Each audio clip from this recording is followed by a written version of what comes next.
Hmm. Kaya niyo pa? Sige. Bye-bye. Bye-bye. Oh, no.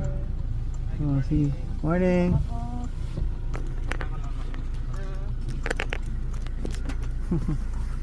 Hey, sir. Good morning. Kilala. 120 over 70.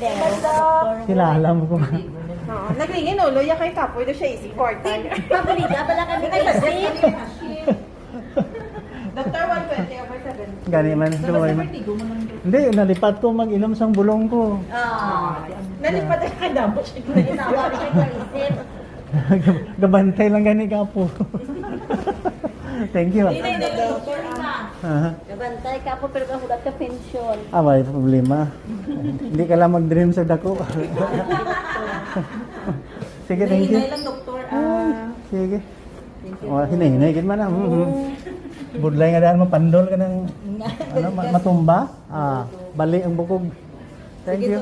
Thank you.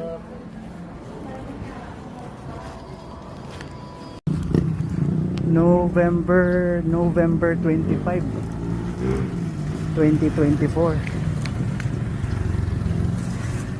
Hindi tayo makapag-vlog maigi dahil parang may vertigo. Parang 8/10 lang ang ating capacity na mag-vlog. Di bali. Magandang araw at magandang katawan sa lahat.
Grabe ang vertigo. Hindi ako makapag-vlog. Ewan ko. Baka nakalimutan ko kasi one dose na ano eh. Kahapon wala akong antihypertensive medication. Parang nakalimutan ko. Paggising ko okay naman, 6 o'clock. 6:30 bangon na. Hatid kasi ng apo 7:30. Kumain. Yan.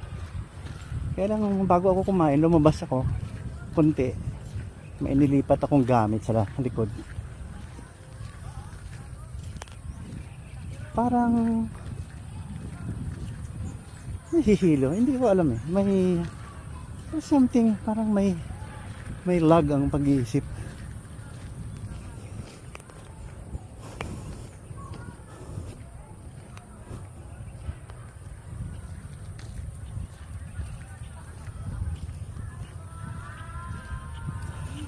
Dito tayo sa malayo nagpark. Ingat. Ingat masyado dahil Parang hindi normal ang pakiramdam ni Papa Bot.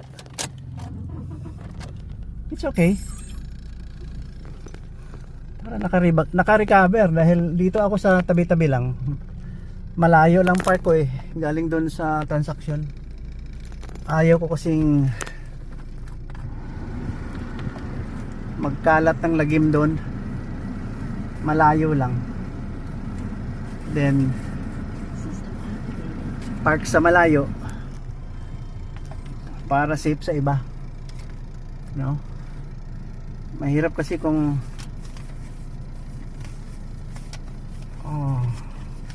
sa buong buhay mo nag-iingat kayo,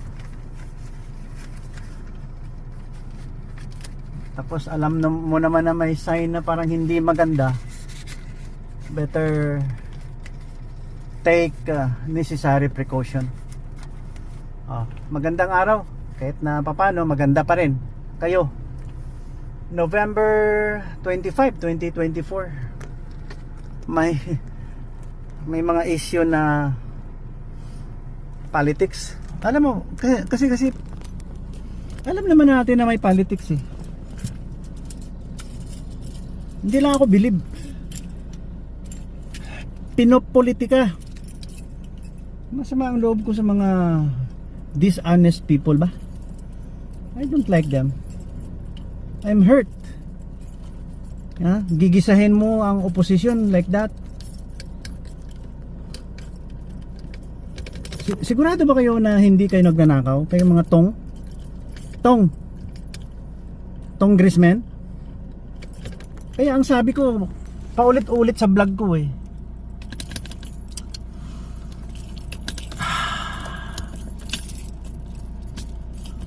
Paulit-ulit sa vlog ko eh.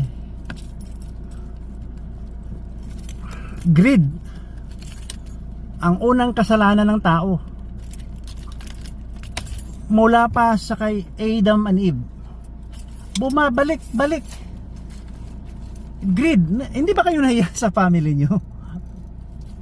Ang pinapakain nyo sa mga pamilya nyo, ang dinidisplay nyong kayamanan galing sa nakaw o sa deception. Nainis na ako eh. Ilang taon na ako nagsusulat nung may Facebook. Kasi 1988 mayroon akong isang na-discover na honest to goodness identification system. 1988. Hindi ko ilatag ang aking dapat sasabihin dahil kulang tayo ng platform. Ito, nakapagsalita si Papa Bot. Makinig lang kayo, ha? Makinig kayo kay Papa Bot.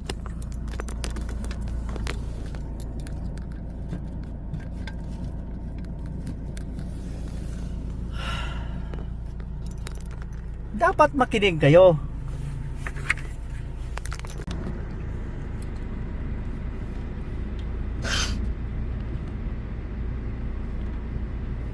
Dapat pakinggan nyo si Papa Bot. Dati-rati, 30 years ago, hindi tayo sulat tayo hanggang mula 1988, 2010, yung medyo nagpe-Facebook na, wala din nagbabasa. Ito, pag wala kayong ginagawa, gawin nyo dito.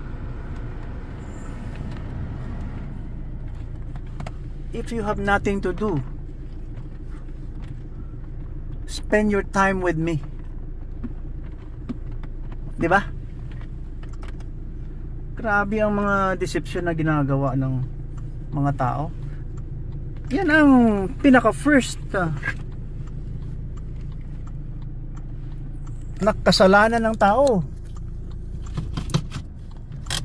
Nakasulat sa Holy Bible eh. Kasi kung wala yung Holy Bible na yan, wala tayong alam. Pero it reflects us kung anong nangyayari dyan the way we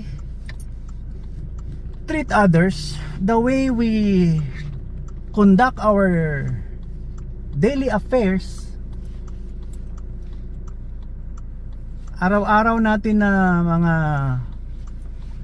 ginagawa, ang ugali ng nasa Holy Bible ng mga tao the same ngayon. Alam mo ano yun?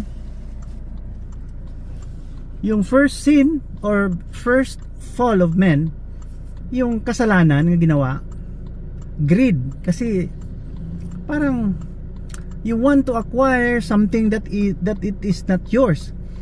Kasi ito, si God, sinabi ng ahas nga no, kainin mo itong apple na to, you will feel like God and more than God. Parang ganon. So parang greed. So the greed is the very first sin hanggang ngayon. Pag sinabi ni Sara Duterte, kasi ano siya, nagagalit si Sara eh. Kayo mga congressman, pag wala ng mikropono at wala ng mga media, marinig namin na pasensya na kayo ha, kailangan namin ng pera, eleksyon na. Greed. Until now ba? 24. Mga wala pang 1 week na mayroon tayong Bible PNP B, Papa Nancy, Papa Bravo, Philippine National Prayer Breakfast. Nandun si Pastor Reverend Peter Tansi, prayer. Sabi niya, pag may problema tayo, prayer. Hindi dapat tayo magagalit. Oo nga naman, pero sometimes kung sobra na, magagalit na tayo, di ba? Oh, makinig lang kayo. Just close your eyes. Do not watch the video of Papa Bot. Di ba? Oh, music muna kayo kasi buksan natin yung palasyo. Magan kanyang, hindi Malacanang, magan kanyang palasyo. Kanyang palasyo. Okay, sandali lang ha. Sounds muna kayo.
Grabe, napakawalang hiyat natin eh. Alam mo bakit ako nag-vlog ngayon? Medyo okay na ang pakiramdam ko, pero ingat lang. Akala ko kanina stroke. Wala na problema kung ma-stroke. Charge to heaven.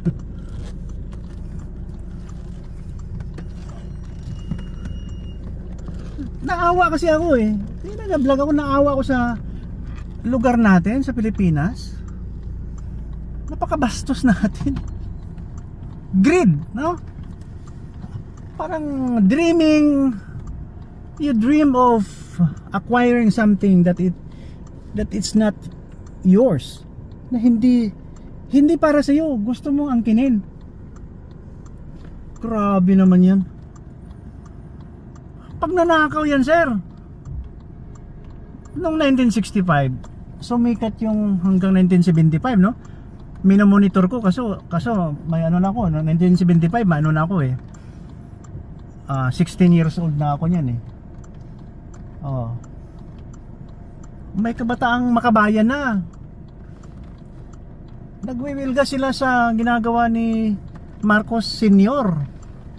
Na parang tinotolerate ang pag-abuso ng military. Yeah. Hindi nga, akala ko alay tayo ng US. Bakit hindi natin ginagaya ang kanilang government? Ito kasi papabot ha. Maraming ideas ako eh. Hindi ko naman sinasabi mawala ang feeling na yan sa atin. Maybe it helps kung gayahin yung ang Philippines gawing United States of the Philippines. Oh, di ba? Oh. Tapos under tayo itong Luzon, Visayas, Mindanao, hiwalay. Parang gayahin nga natin yung Amerika. Kasi nakakonsentrate kasi sa doon lang sa taas eh. Dapat kung anong income sa Mindanao, bahala ng Mindanao. Magbigay lang konti doon sa pinaka-president. O, di ba? Kasi ngayon lahat ng income ng Mindanao punta doon sa president. Wala may matira dito. Disequilibrium, ha? Disbalance. Grabe naman yung ginawa. Nagnanakaw hanggang ngayon. Kawawa ang Pilipinas yan, Chong. Hanggat na nagsawa, mga 20 years eh. 65 to 85, 86 nag-revolution. 20 years talaga dahan-dahan na conceive at nanganak yung people power. Hindi madali yun eh.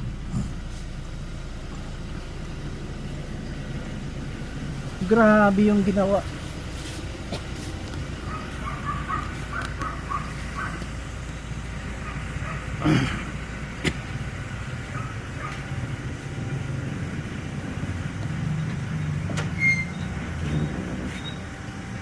Kaya napatalsik yung Marcos na yan dahil parang hindi nga ako maniwala pag nagsabi yung mga classmates ko noon. Nasa ano na ako eh, Davao Medical Center. Kalaban nila si Marcos oh. Ako naman Marcos loyalist pero na-scam pala tayo eh. Kasi hindi natin ginaya yung mga lugar na may tamang government. Kaya naiwanan tayo, ha? Sino bang presidente na pinalitan ni Ferdinand Marcos Sr.? Hindi naman tayo bobo ngayon eh. Hindi tayo bobo. Napakatalino ng Pilipino. Kaya lang, magnanakaw. Greed, no? Lust of power, recognition, authority, abuse of power and authority. Grabe talaga tayo ah. Kaya ang issue nito, sundin yung sinabi ni CCF pastor na yon, Christ Commission Fellowship. Pag wala yan, balik tayo sa wala. Baka mag people power number 3 na naman, paalisin tong junior na to. Walang katapusan. Dahil hindi man maalis ang feeling na corrupt. Power, gustong maging presidente.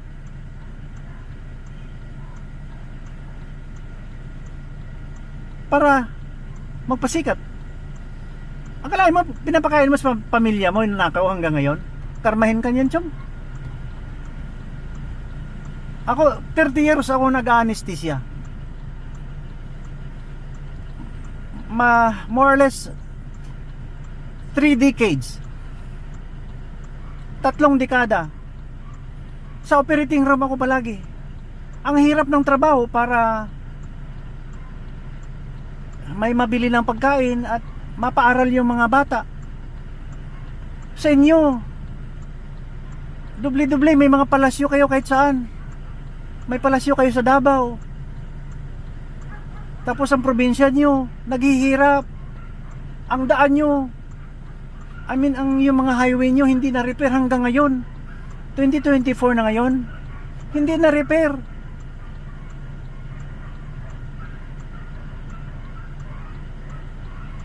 Buti pa yung 1960s, dandahan na, 1970s, dandahan na sinisiminto yung Jensen Marbel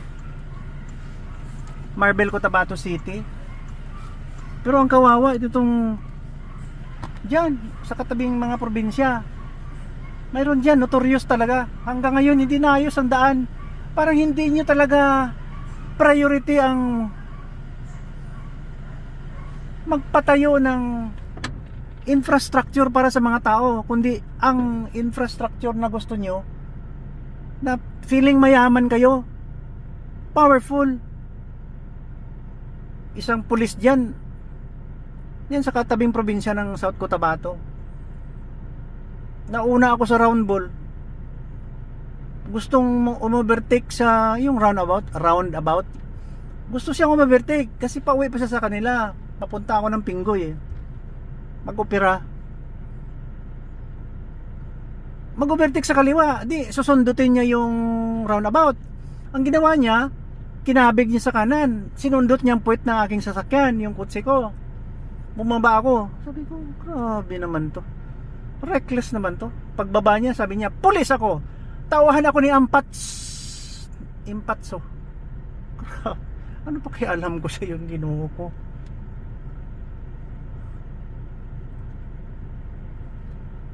Diyos ko ba?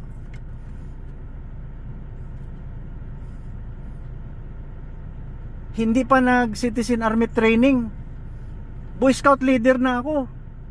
From Mindanao to Calamba, Laguna, Mount Makiling, citizen army training, advanced ROTC.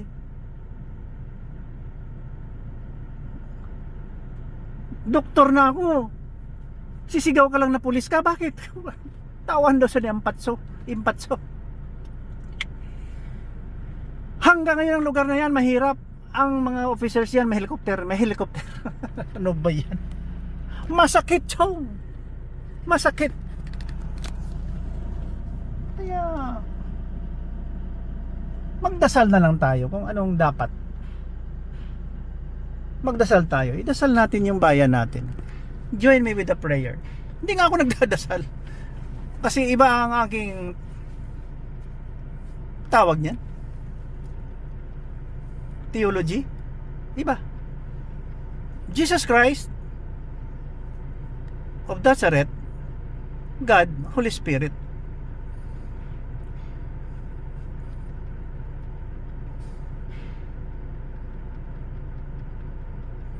Basta grow as a Christian na hindi ka gumagawa ng mali, hindi ka mo pumapatay, wala kang jihad, wala kang terrorism. You trust your God, you trust your Allah without killings.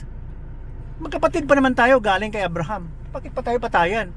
Magyayabang pa kayo, memorize nyo yung dahil dyan sa oral tradition, pinagyayabang nyo pa. Hindi naman kami moron, nakahalata kami, nagyayamang kayo eh. Maliban sa greed ng politician, mayabang itong kunwari sakto na religion. Lahat ng religion punta daw ng langit. Wag na tayo magyabang.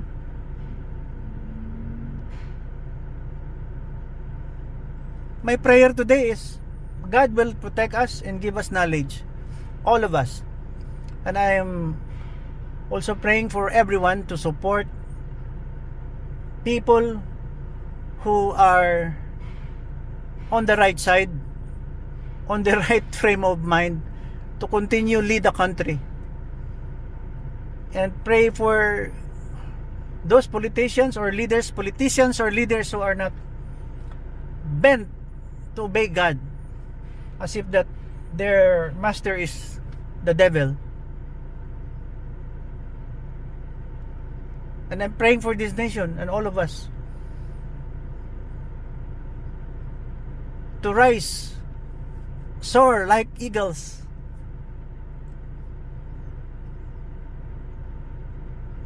Amen. In Jesus' name. Amen and amen. Kawawa yung bayan natin. Kawawa.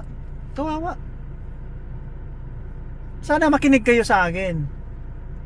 Kahit na masama ang pakiramdam ko pagising ko, nakapaglibot na rin ako. Nakahatid ako ng aking apo. Pumunta ako sa ospital ng Pinggoy. Nagpa-blood pressure 120/80. Naggas ako doon sa Suluita Shell. Pumunta ako, nag-withdraw ng konting pangbayad ng mga arrears. Nag-cross ako sa city. Pumunta ako ng Pag-ibig Funds. Umikot ako sa Cinderella at umuwi. Nagsisikap ako na hindi ma-overpower ng aking bad parang bad condition kasi may vertigo ako eh. Baka nakalimutan ko totoo yung aking gamot kahapon. Kaya dito lang maglalaba. Tirik naman na yung araw. Indian type of sterilization ng baro, yung hindi nilalaba. drying under the heat of the sun. Ayan. Pero pag marumi na, lalaba na. Indian. Sorry ah. Oh, see? Talaga ah. Naku, mag 10 o'clock na pala. Ayan oh. Yeah, 10:30 kasi alis tayo, magsundo eh. Hindi na tayo hindi na tayo magtagal dito. Yeah. November 25, 2024. Malungkot, 'di ba? Malungkot. Parang magulo ang ating bayan.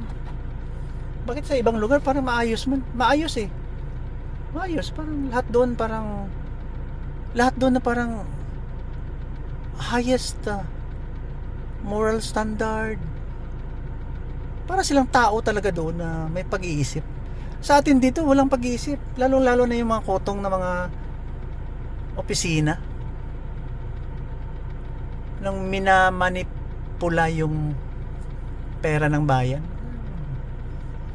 Sige, alis naman tayo in due time. Susundo. Bye-bye. First part pa lang to. God bless us all.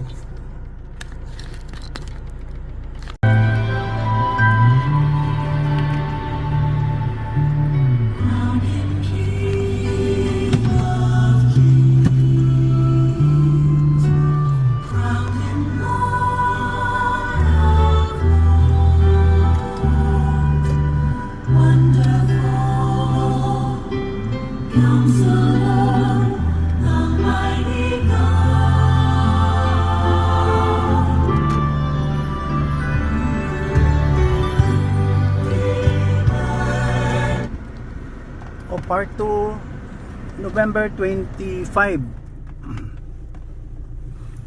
2024. Part 2. Yan, hindi ba kayo naawa? Mga leader natin. Righteous living. See? Ano bang masama dun? Kasi gusto nyo position, honor, power, food, ang pinakamasarap sa taste, pinakamaganda sa mata, mamahaling sasakyan, mga alahas. Hindi yan. God first, and then follow the life of Jesus Christ. Yan. Maligaya ang mundo, maligaya si God. Follow the life of Jesus Christ. Live like Jesus Christ. 'Di ba? if you think na si Prophet Muhammad, peace be upon him, ay lolo natin, maganda ang life niya, follow him. Follow him. Di ba? Basta wala lang terrorism. Walang jihad. I don't care kung marami siyang na-receive.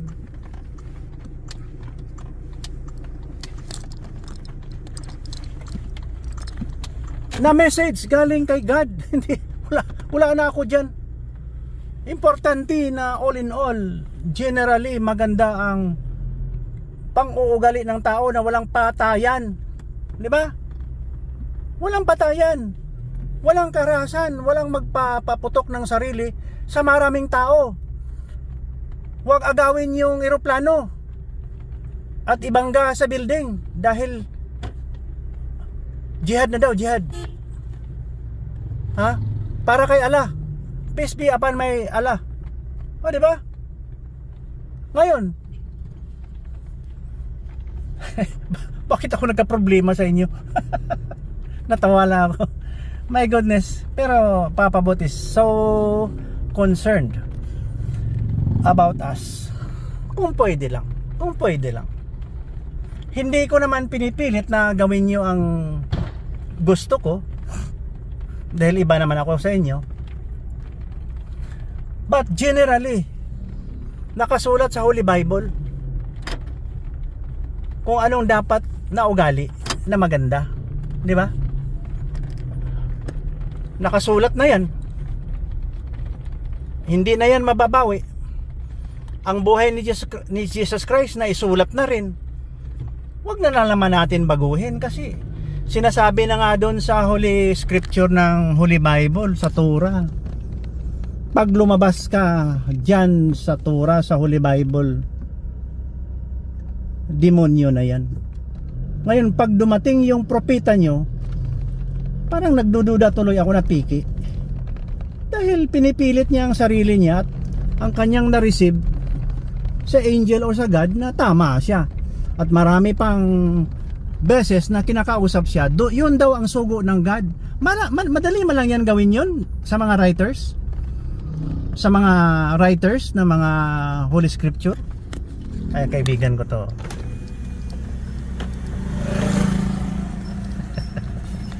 Sir! Presyoso yun. Precious School. Kuha ng basura doon sa kanyang mag-anak sa phase 2. Agreda phase 2. Ang sinusunod kasi natin, ang magandang ugali galing sa Holy Bible. Minsan nga punta ka sa ibang lugar, hindi yata sila nakabasa ng Holy Bible. Ang ganda ng kanilang ugali. They took care of the strangers. Parang hindi ka matatakot pumunta dyan dahil saan ba yung lugar na yun na pinaka-nicest, pinaka-maayos na mga human being?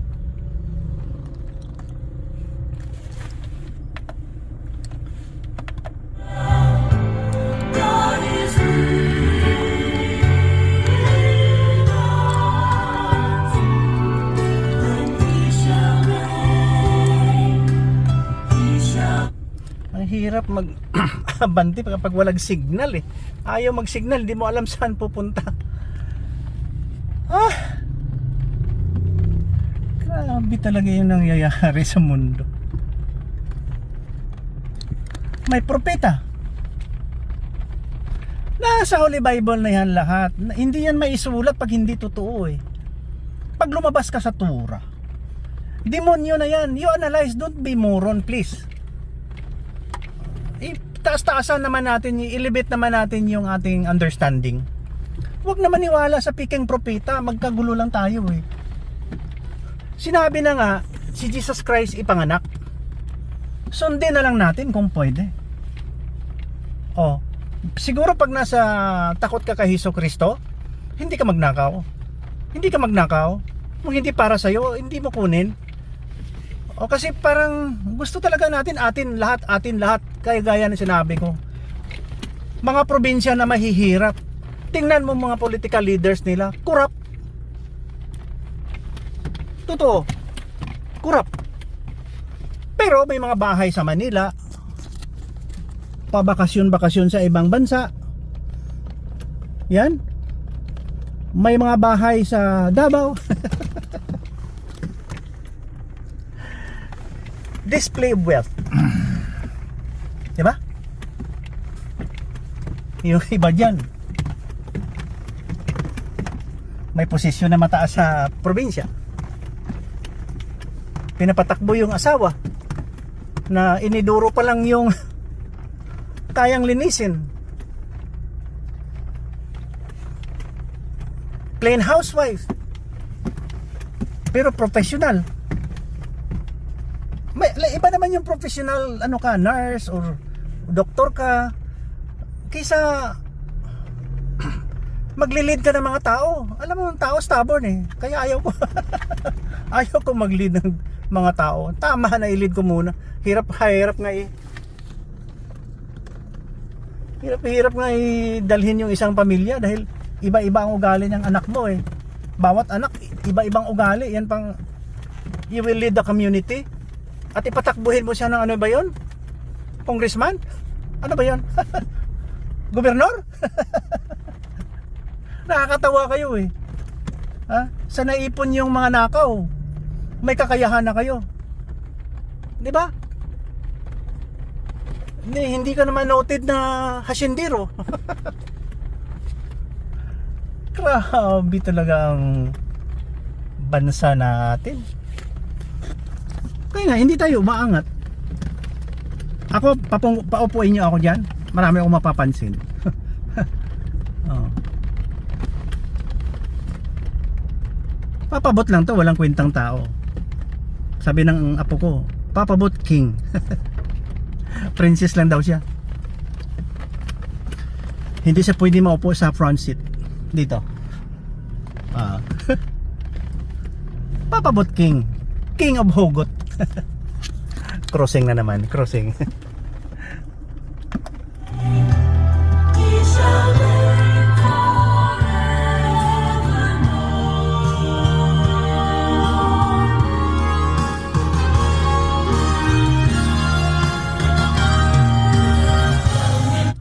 Grabe, bawat kanto may mukha ng politiko.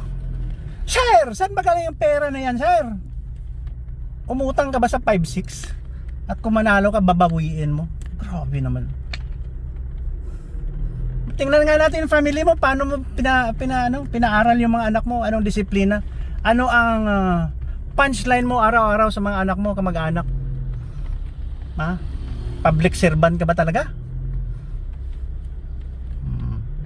Ito daw sa akin yung kumpare kong mayor ngayon. Taka ako yung nagsasawa sa kanya. Palaging board member, vice governor. Ang tagal na yan sa politics. Ang tagal na. Mabuti nanalo mayor. Pero magaling, di ba? Kasi mga bebot magaling. Nagsasawa ako, hindi ko man ito kilala dati. Binubuto ko lang, parang si DL. Binubuto ko lang. Ayan, ito na naman yung mga labor. Oh. Agi lang.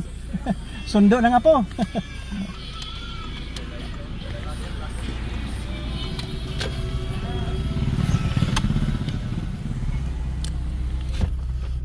Binaboto ko pa rin. Mahilig talaga sila sa politika. Yung mga heart of service, public service, okay lang.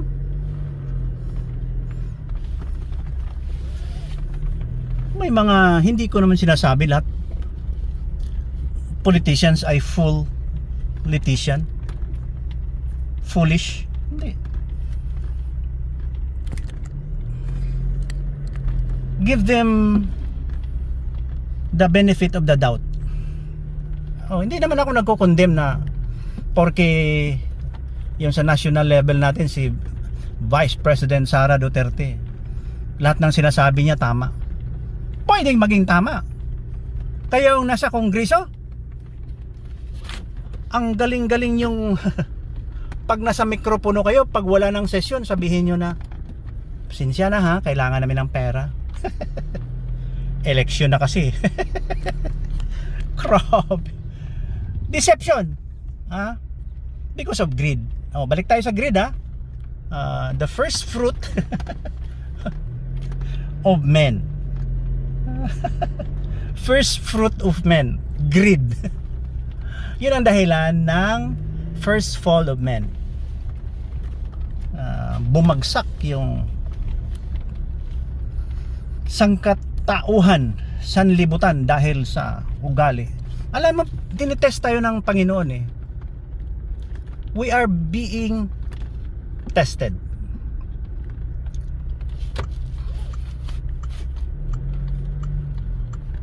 Kung paano natin dalhin yung ating mga gift.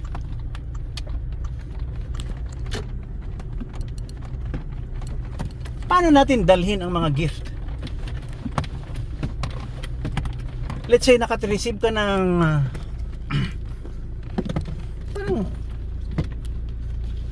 message from God. Sa parking lot na tayo. Naka-receive ka nga, lo and behold. Oh, may gift ako. Nako, ganito na ako.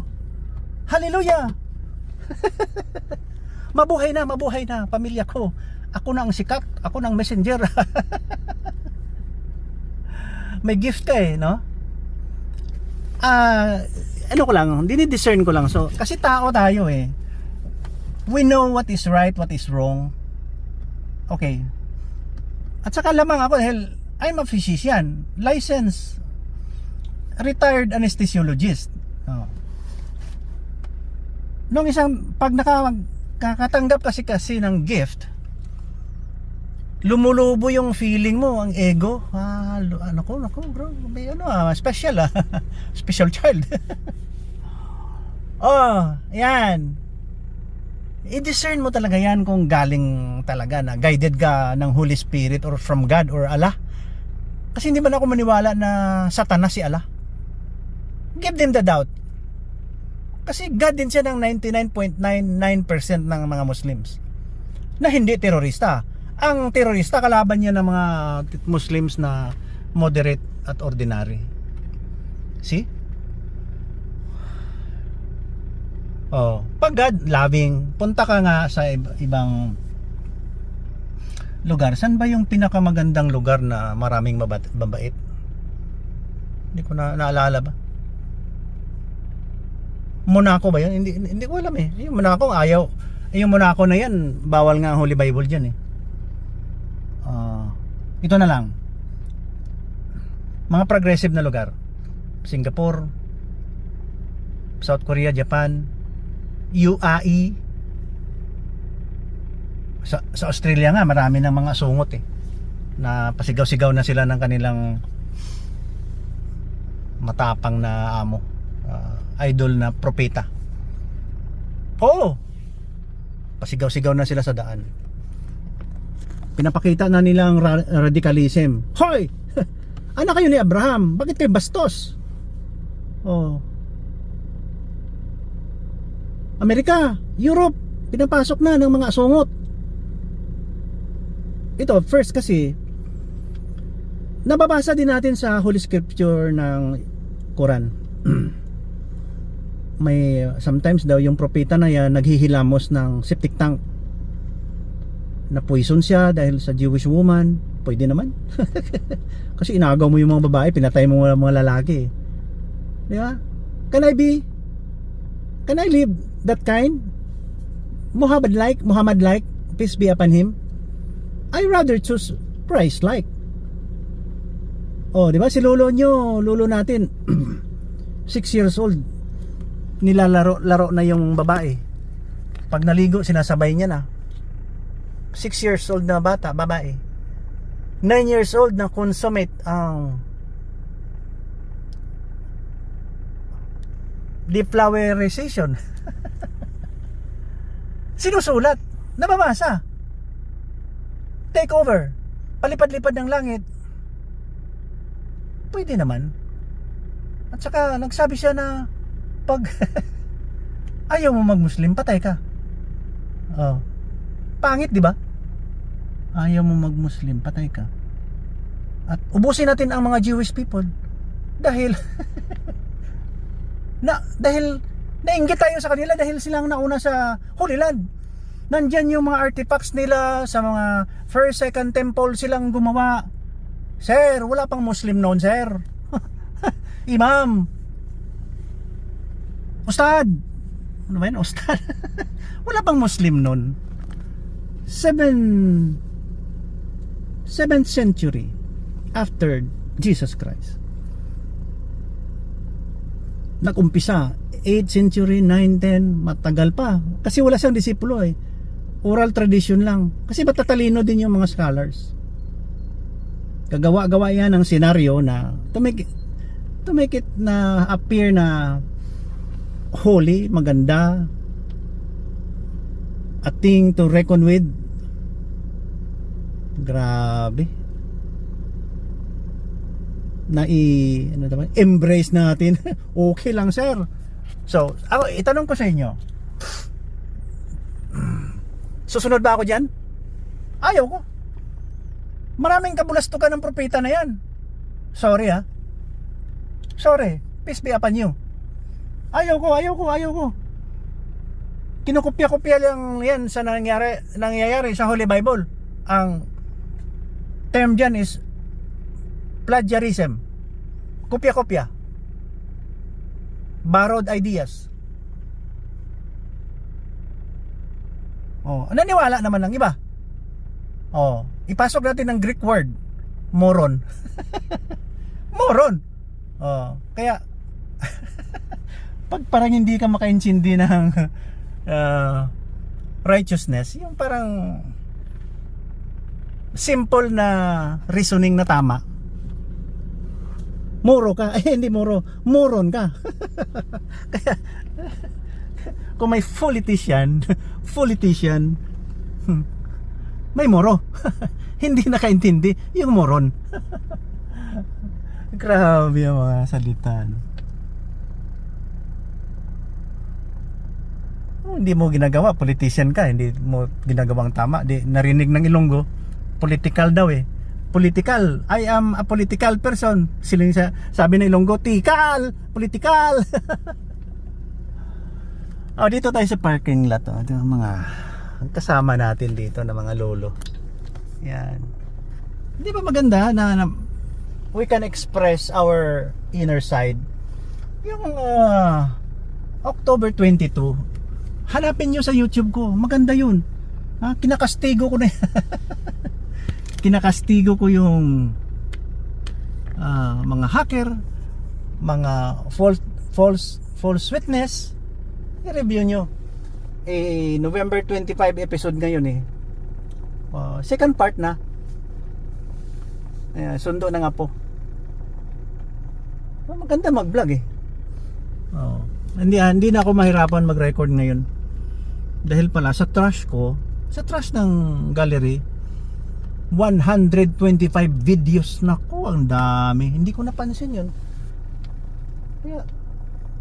Kaya dalawang araw pa lang na ako nagre-record ng 48 minutes, 1 hour. Napupuno na, hindi na ako makagawa ng movie. Alam mo, hindi ko ini-edit to eh. Not unless siguro kung may ginawang hindi maganda ako.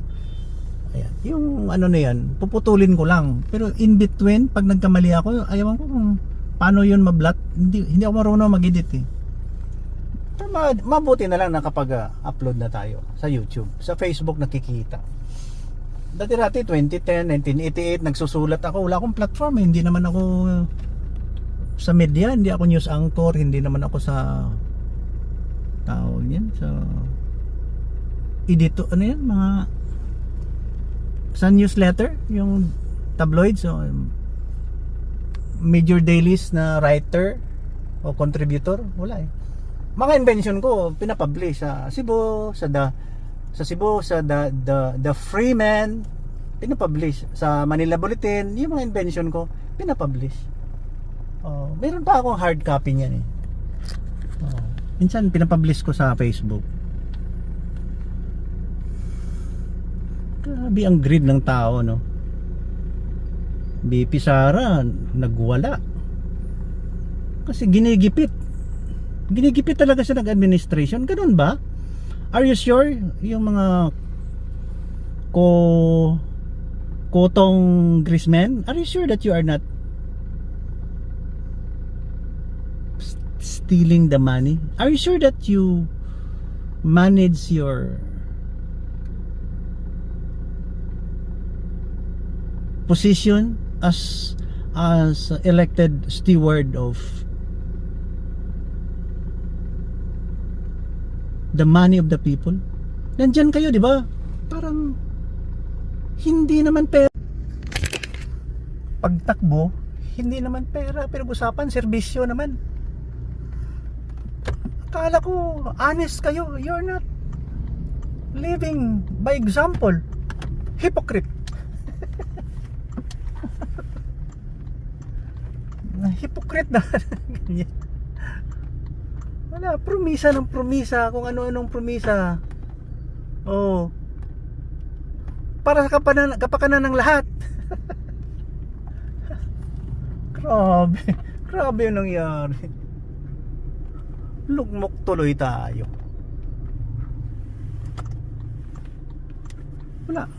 Wala sa matinong pag-iisip yan.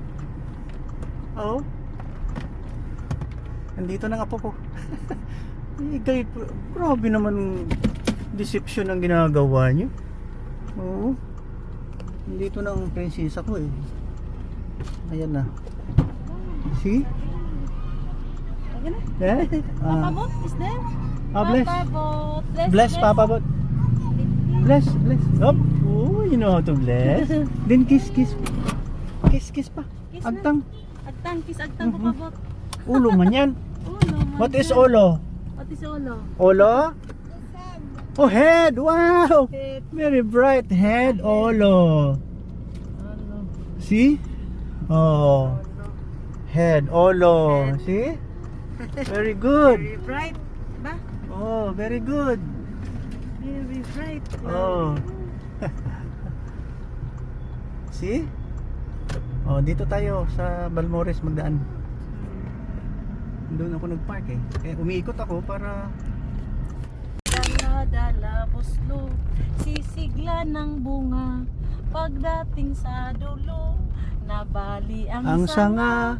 Tapos napalaran, humanap ng iba. Di ba ganyan na do? bakit may unggoy? Wala mang monkey dyan. Tanawa sa Google.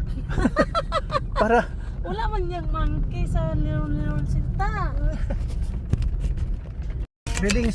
ready sing. Leron Sinta, go.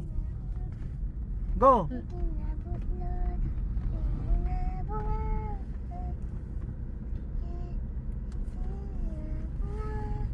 Gina-learn pa niya kung paano yung si Liron Sinta. Oh, Leron Sinta, go.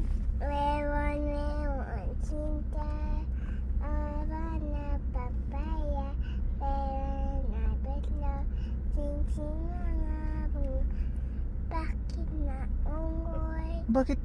Bakit may unggoy? Bakit may unggoy? Hindi man yan wala man yan si unggoy sa Liron Sinta. Ano unggoy? Dala. Ha? Sa Agrida. Dala ko na kuha. Susi? Susi sa gitno. Nasa mais. Oh, ara Mama Is.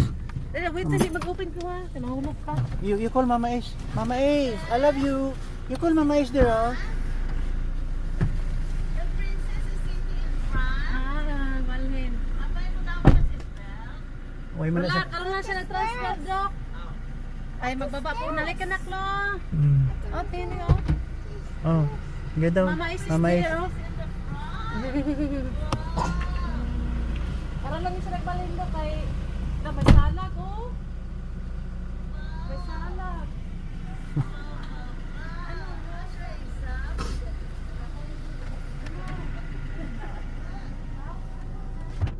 Bye-bye. That's the end of today's edition of our pangangaral. God bless you and keep you. God shines His face on you and be gracious unto you. In Jesus' name, Amen. Peace and love. Papa Bot. hari ng hugot. Walang kwentang tao. Love. Bye-bye.